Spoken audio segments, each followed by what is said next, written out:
Hi everyone, I'm sitting with a good friend of mine, Angelica of Angelica & Co., designer and wedding planner located in the DMV. Hi friends, I'm Angelica with Angelica & Company. I am a luxury planner and designer based in the Washington, D.C. area. Can plan, will travel. Let's make something beautiful. Thank you for doing this. You're so welcome. I'm so excited. You're so welcome, I am too. Yeah, Thanks me for too. having me. Thanks for having me.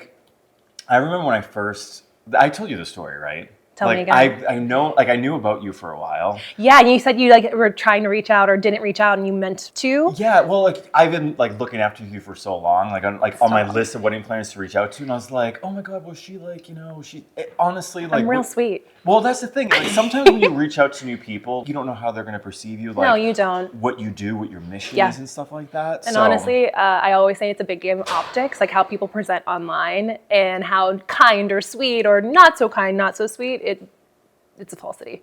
And how about your story? I actually got into this by accident. Okay. So planning for me has been the happiest surprise of my life, to be honest. When I was in college, I needed an internship to graduate, and I was kind of in my way of figuring out, what do I do? Am I staying in the fashion lane? I went to school for fashion merchandising and ended up graduating. It was really fun. I followed my sister's footsteps, to be honest. She was big into fashion. She went to FIT. She worked for Diane von Furstenberg. It was a big deal, and I was always so proud of my older sister, and I kind of was like, I can do that too. And so I think my initial big fashion dream started with her, but then the love for it transitioned, and I'm like, I need something way more with people. I need something that is 1-on-1, 2-on-1, 10-on-1, whatever it is. I need to help people more so than dress people. So I transitioned to public relations towards the end of my college career, and I loved it. I kind of bridged the gap between PR and fashion, and that's when I found out that I needed an internship to graduate from those classes, and a professor hooked me up with a wedding planner friend.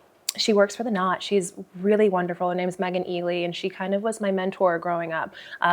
She said, I think you are so fit to be a planner. You just don't know it yet. And respectfully, I looked at her and I said, you are crazy. You're crazy. That has nothing to do with the life that I want to lead. I thought I was going to build storefront displays for Anthropologie, Urban Outfitters, any of those big names. And she's like, just trust me. And I did. Fast forward, I got my big break at a vineyard in Charlottesville, and I kind of just rolled with it ever since then. When did you start seeing yourself coming in? And in terms of obviously being a queer vendor. Yeah. When did you start bringing in your queerness into your business, or how did you not do that? How did you navigate that? That was something from day one of my business ownership that I was unwilling to hide. Hands down, period. To me, being a business owner said, I want to be different than my previous job. And in my previous job, it was very country club, heterosexuality was prominent. It was very man and woman, husband, wife, bride and groom. And I truthfully never felt like I fit into that role. I felt like I was the outside looking in. So when I started my company, I'm like, I now have a choice. And I have a choice to say yes or no. And I think that was the scariest part for me, though, because when you're taking that leap and you're starting to do something differently and for yourself, there's that level of security that you're still missing. And it's income, and I did not have income, but my morals and my beliefs over income all day. So I decided to just kind of slip into conversation with my inquiry calls. My partner and I, her name is, and then if they had any inclination of an eyebrow raise, a tense of body, then unfortunately you're not my client. But I was very intentional throughout my process and my planning and my website and positioning myself. I'm like, this matters, and it matters to me and to the family that I want to build one day. You have to know, and you have to be okay with it. Otherwise, I don't want your dollar. I loved seeing on your website of putting it sort of out there in front and center. There's some people that might say queer friendly or queer owned in the bottom of their website, which is great. It helps a lot of couples. But for you, it is, and for myself as too, but you do put it out there. Yeah. And that was a choice that you made.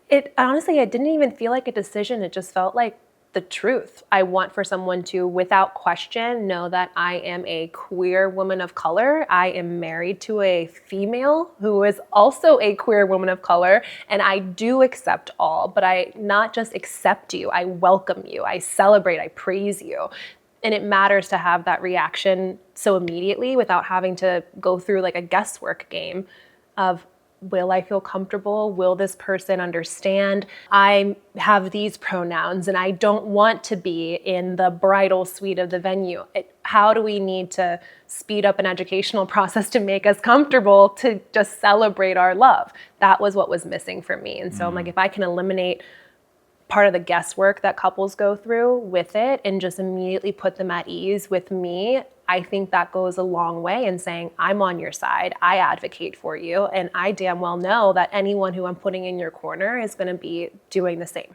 Any of the vendors and stuff like that you choose, I think it really is important. Because when I planned my wedding in 2016, which was on the cusp of marriage equality, it just had happened. It sure was. The year prior to that is like, finding vendors that align, with your values. It was a journey, and it was a journey in the sense of like everything that you see was bride and groom, bride and groom, bride and groom. Yeah. And where am I in all of this? Like, because when you're a couple, you're excited, like, and you're like going through magazine spreads, and you're. But where do you fit? That's the thing. Is you like at the time I didn't. Such a downer, and it's a missed opportunity, to say the very least. And I recognized it immediately at the venue I worked for. And I was selling this space and I was told to market it in a certain way. And it just didn't feel like it was enough because we had same-sex couples that came over and this was the quote bridal suite and this was the groom's area, groom's den, whatever you want to call it. I'm like, okay, but we have 2 brides. So like, where's she? And where is she? Yeah. And why does it have to be so like harsh, masculine with the pool table and brick? Why can't we just have like neutral spaces that are like equally beautiful and equally grand? It makes you feel like an afterthought. As a queer business owner, like, was there a time that you said, oh shit, like this is why I'm doing this?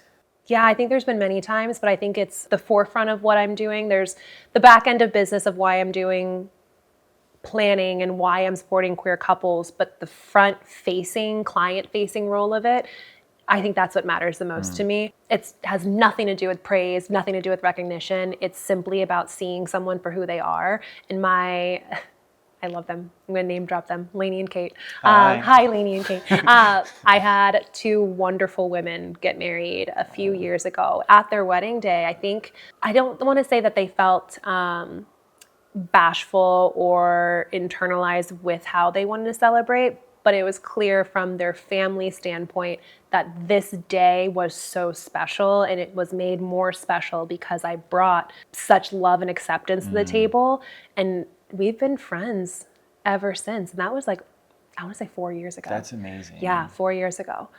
Especially with Pride coming up and sort of the political environment too, is like, I feel like, now more than ever, because Pride is being stripped away from people, like more from corporate America, this year does feel a little bit different for me. It does. So I don't know if what you've been thinking, like, what does it mean for you to be a queer business now? Yeah. As a queer business owner, Pride for me has always been something really special. But this year in particular, it's felt heavy. And it's felt heavy. The biggest reason I want to say is fear. Yeah. But at the same time, I've been thinking about this a lot of how I show up and how I can contribute my part to it. Because if we lead with fear, that's exactly what they want, right? They being our political climate, they being everyone anti, they being everyone who doesn't support us or our being or our love, period. They want us to be fearful. They want us to back down. They want us to not be out celebrating in the streets and living our best gay lives. But I want to be. And I know it's important for me to show up and show up even harder this year than last. And if anything, like I've been chatting with my friends, I'm like, it might just be a bit of a protest this year. Yeah, and I'm okay with it. I'm okay with it. And I have been talking to my dad, and my family is a big supporter of my love, my life, Melissa, my wife, huge supporter of us. And they're like, we support you, your mission, your friends, your existence. We will be there with you. Please just be safe. With Pride being really important this year, what would you say to other queer artists or vendors who don't have the queerness at the center of the business as much as they really want to, and especially looking at Angelica and Co? Like, what would you say to them? Number one advice, take up space. And do so with permission, not from any other person but yourself. Take up space, own the room, and know that how you are showing up is perfect. I think that a lot of times there's a hesitancy that is, again, built on just outside judgment of, am I being too X, Y, Z? You can be all of these things combined and never feel like you are enough, but you are. Own the room, take up space, and just put yourself out there, because 9 times out of 10, once you do, someone's gonna come back and be like, you know, because you shared, because you presented, because you told me this, whatever it was, I feel so much more comfortable with you. I relate to it as well. I've been wanting to go to this space. I've been wanting to have more queer couples. I've been wanting to educate myself in doing this, and you just gave me permission to do so. Love that. Yeah. Thank you so much. This has been really fun. I've loved it. Like, thank you for having me. Thank you for seeing me. Thank you for even encouraging me to be more of myself than I have been already for today. I love you and appreciate you. You're so welcome. It's Angelica with Angelica & Co. She's a huge ally, huge resource. I'm so happy that I met you. You're an inspiration every single day in what you do. Thank you so much. You're welcome. Happy Pride, everyone. Happy Pride.